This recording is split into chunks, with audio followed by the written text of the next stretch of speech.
Hi ihr Lieben, herzlich willkommen zum neuen Video. Die Ukulele ist gekauft, die Ukulele ist gestimmt. Wir haben die 4 Saiten kennengelernt. Jetzt wollen wir mal mit anderen zusammen ein Lied singen. Ja, wie denn? Klingt schön, aber die ganze Zeit immer nur ist ein bisschen eintönig. Wir haben ja beim letzten Mal gelernt, dass wir hier oben die Saiten verkürzen können und dadurch verschiedene Töne produzieren.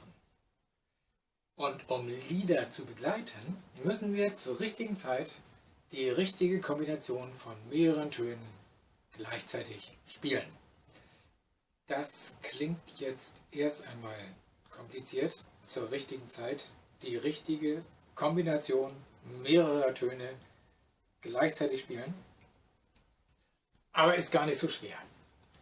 Und zwar ist das Ding, dass es Töne gibt, die auch nicht so schön klingen. Wenn wir zum Beispiel mal hier diese Kombination nehmen.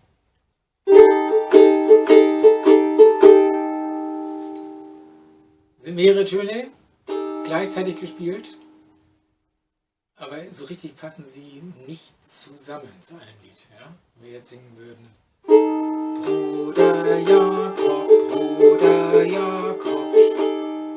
Nicht gut. Da laufen alle Kinder weg. Und Bruder Jakob springt aus dem Bett und ja, weiter will ich es gar nicht beschreiben, was uns da jetzt passieren würde. Also, wir müssen die richtigen Finger an der richtigen Stelle setzen und dann gleichzeitig spielen. Das nennt sich dann Akkord, der Zusammenklang mehrerer Töne, die zusammen Sinn und Klang ergeben. Was wir mit den Fingern dazu machen, nennt sich dann Griff. Ja? Und dazu gibt es dann Grifftabellen mit ganz vielen Bildchen, wo drauf steht, da musst du den Finger hinsetzen, da musst du den Finger hinsetzen, da musst du den Finger hinsetzen. Und das heißt dann C-Dur, G-Moll, F7 oder wie auch immer.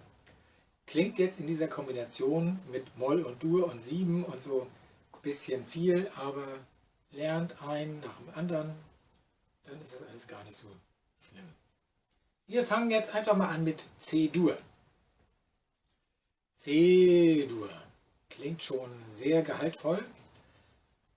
Faktisch setzen wir aber einfach nur den Ringfinger, welches war mein Ringfinger, genau, auf die A-Seite, welches war die A-Seite, im dritten Bund, ja, im dritten Feld, da setzen wir den Ringfinger hin.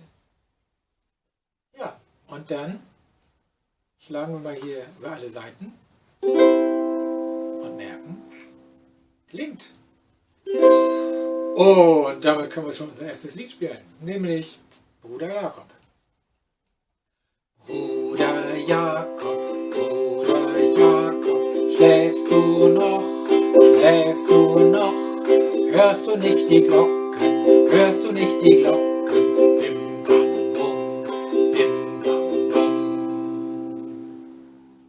Tja, und wenn ihr ihn mal beeindrucken wollt, dann sagt ihm, ich kann schon 2 Lieder spielen. Und das zweite Lied ist Are you sleeping, are you sleeping, Brother John, Brother John, morning bells are ringing, morning bells are ringing, ding dong dong, ding dong dong. Und jetzt sagen die Frankophilen unter uns, ich kann noch ein drittes Lied. Frère Jacques, dormez-vous, dormez-vous, Sole de matine, ding dong, ding dong. Ja, und das alles mit dem einen Finger auf der A-Seite im dritten Bund. Tja, wer jetzt eine zweite wer jetzt eine zweite Ukulele hat, der kann sogar seinen Lieben gleich was beibringen. Nämlich setzt einfach mal den Ringfinger auf die A-Seite im dritten Bund, Schlag dazu und dann singen wir los. Soweit diesmal, weitere Akkorde folgen. Tschüss, euer Juck.